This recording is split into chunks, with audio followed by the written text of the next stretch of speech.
Tonight, the Minister for National Security is concerned that the public is growing too confrontational with police. We need to go further to make sure that those incidents do not occur in future, that the police treat the public properly and the public responds properly to when the police officers are continuing their work. Concerns about availability of water and water storage intensify during this hurricane season.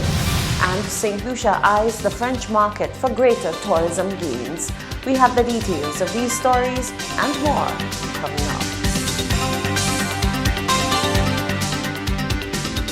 This is the Hot 7 Nightly News with Lovely St. Amy Joseph. Good night. It is Friday, the 9th of August, 2019. Welcome to the Hot 7 TV Nightly News. We're on Flow, channel 117, also being simulcast on KISS FM 105.5 and 105.9. We're live on Facebook at Caribbean Hot TV, and you can also watch on our free Caribbean Hot FM mobile app. I'm Lovely St. Amy Joseph. Thank you for joining us. Recent recorded cases of public defiance towards officers of the Royal St. Lucia Police Force have given National Security Minister Herman Guild-Francis cause to believe that the public is growing more bold in standing against police. However, he's treading carefully on the topic as he does not wish to overwrite the authority of the police force's commissioner. Rochelle Gonzalez tells us more. National Security Minister Herman Guild-Francis has expressed concerns that the public are growing too defiant towards officers of the Royal St. Lucia Police Force. The minister's statement comes on the heels of two recent viral videos where police officers were accosted and in one case even assaulted by members of the public. Francis lauded the police officers in the said cases for practicing restraint. I particularly made reference to the incident at Cicero, where police officers were about to arrest an individual and had several warrants of arrest, and the public decided that at that time that they would not arrest the individual and prevented the police officers from doing so. I also said that I want to thank the police officers because I think that they restrained themselves. There was no casualties, no incidents of violence, so they did in fact work well. And like I said, we need to go further to make sure that those incidents do not occur in future, that the police treat the public properly and the public responds properly to when the police officers are continuing their work. With that said, Francis warned officers of the law to be very mindful of their approach to members of the public when executing their duties. Police officers have to have the sort of the way you advance or approach people. Sometimes we turn off an individual and so on. So we have to learn and maybe retrain our police officers in how we deal with the public so that we don't have this sort of escalation. But like I said, eventually sometimes persons would react in a negative way, no matter how well a police officer approaches you, how well he behaves, because that seems to be the norm now, that persons want to challenge the police, and it's not a good thing. Francis stressed on the fact that he would like to give Commissioner of Police Severin Mosheri his space and full authority to conduct his affairs. On the other hand, he said this issue is not unique to St. Lucia. I've been chastised by a few persons who think that I'm trying to infringe on the rights of the police or the commissioner, and that was never my intention. I looked at it at the view of the minister with responsibility for home affairs and as a citizen of this country.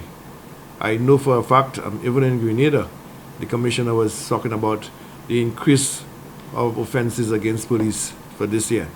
Last year he mentioned that there were 18 assaults on police.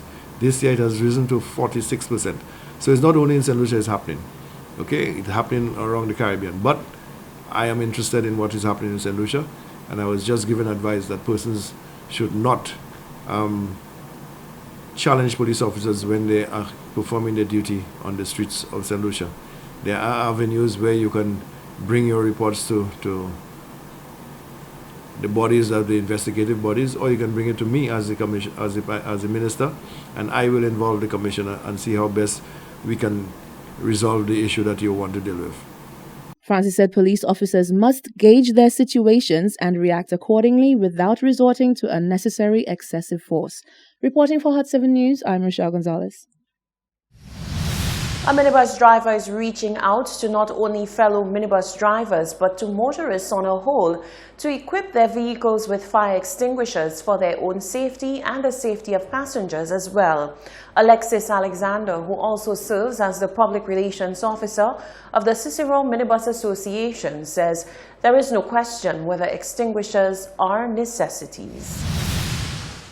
An extinguisher on any vehicle, not just a minibus, on any vehicle. If you have a fire extinguisher, that's a good thing, because if in case of a fire, that makes sense, because it can help. I know some guys have water, and some of the vehicles come in with fire extinguishers, but some people just thief them. They just take it from the buses, which is wrong. Now, if you can afford to put one on your bus, it makes sense, because like you can see, I have one there right now there. I still have water at the back there. So a fire extinguisher on a vehicle is a good thing. And I mean, all drivers should try and get one on the buses. That making sense. Alexander went a step further and urged motorists to invest in one other tool which he said could end up saving their lives. I also have a flare. I do have a flare. Even if the bus didn't come with a flare, I always have my flare on my vehicle, because if your vehicle breaks down in darkness anywhere, somewhere, going down Soufre, whatever, that flare can help you. So you light up your flare to notify other vehicles you're in danger. Flares are good too, not just fire extinguishers. So that makes sense. All drivers need to get one. On the flip side, Alexander warned minibus drivers to be wary of vandals and thieves and to ensure that the extinguishers are secure. You will always get that. That cannot stop. Vandalism, it cannot stop. You must get that. Even the price list, DMV asking us to display on our side window, even if you stick it there, they will tear it up. Whatever you write on your vehicle, they will pull it up, they will tear it up. Even they're tearing up your things. So even if the guys have the fire extinguisher, they have to strap it a proper way so that people will not leave them. People will not take it, go away, go do something with them. So, I mean, vandalism, you cannot stop it. Your seats, they will cut it up. And again, with DMV, so many things they're asking us. They're asking us to have proper tires, proper seats, proper this, proper that. I agree to have all these things. He says getting brighter headlights in some cases could be beneficial for times of emergencies and breakdowns as well. So we took to the streets to get you, the public, to weigh in on whether bus drivers should be mandated to have a fire extinguisher on board their buses. Here's what you had to say. Yeah, all minibuses should have. In fact, not only minibus, all vehicles should have that. Should have a fire extinguisher in case of a fire. But sometimes you get yourself in an accident and boom, the vehicle explode. At least you can have a fire extinguisher to out the fire. Well, all minibus supposed to have fire thing on them, because in case something happen. They should have it, because what happened, even in case of a fire, because them days, there are some crazy people out there could just do anything on the bus. Yeah, man. On minibuses, for the extinguishers, let there something. That's a need so much. And not even on board the buses, even on vehicles on the whole.